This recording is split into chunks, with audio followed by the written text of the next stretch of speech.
Assalamualaikum, balik lagi di satu chapter manhwa reinkarnasi of the stronger sword god yang di chapter ke-8. Oke, langsung saja masuk ke ceritanya. Si Feng berhasil mengalahkan monster tingkat spesial elit yang berlevel 6.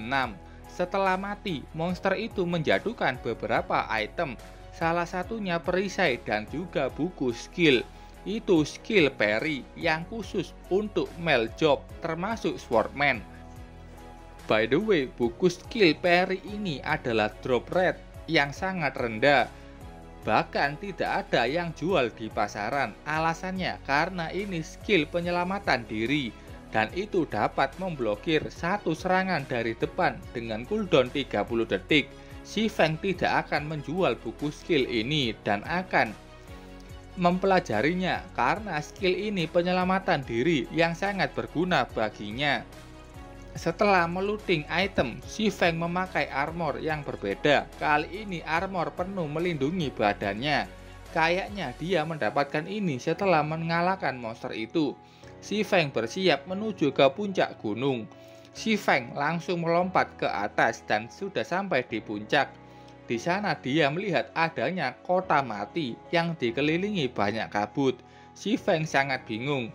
Ini sangat janggal karena saat main dulu dan berada di puncak gunung, kota ini tidak ada kabutnya. Saat itu muncul sistem yang berwarna merah.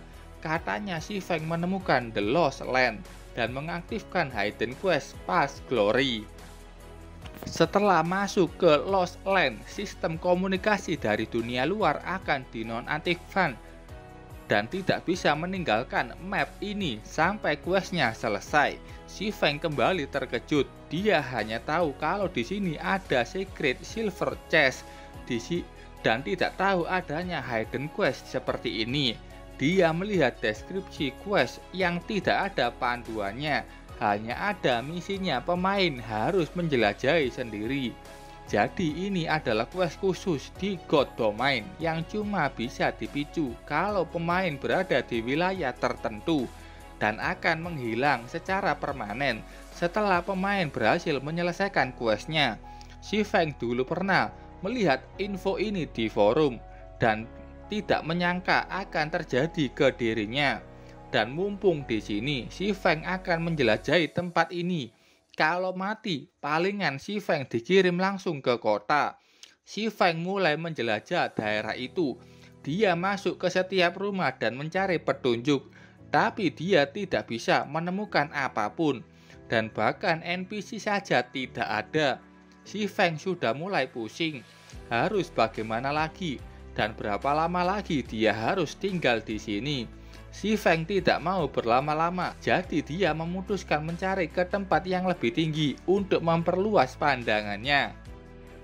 Si Feng memanjat satu rumah dan sampai di atas rumah itu, kabut yang berada di kota mati menghilang dan dia melihat adanya menara penyihir yang berwarna hijau dan ada batu merah besar di towernya.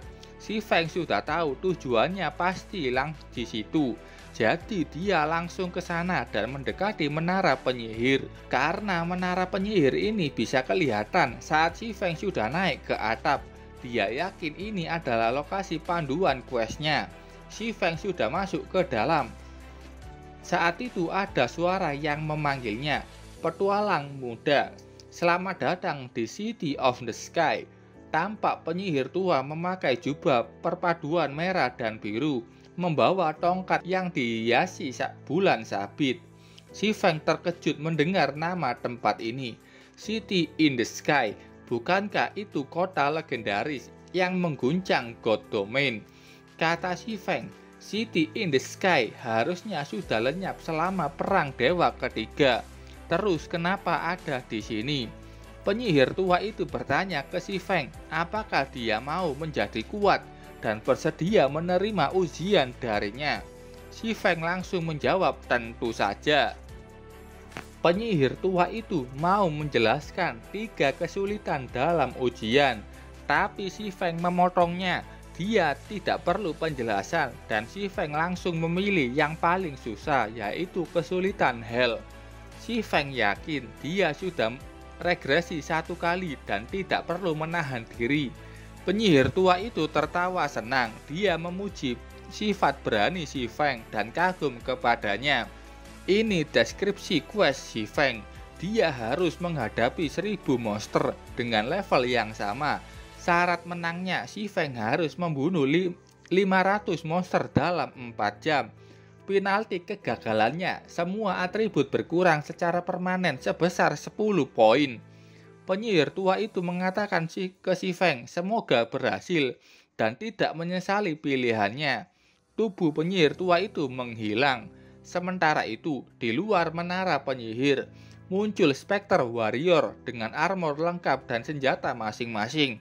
Mereka semua langsung menuju ke menara penyihir, di mana si Feng berada di sana. Dan misi pun sudah dimulai. BTW, ini ada catatan dari penerjemahnya.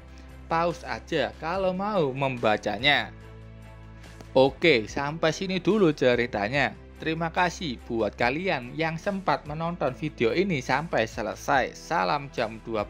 Bye-bye.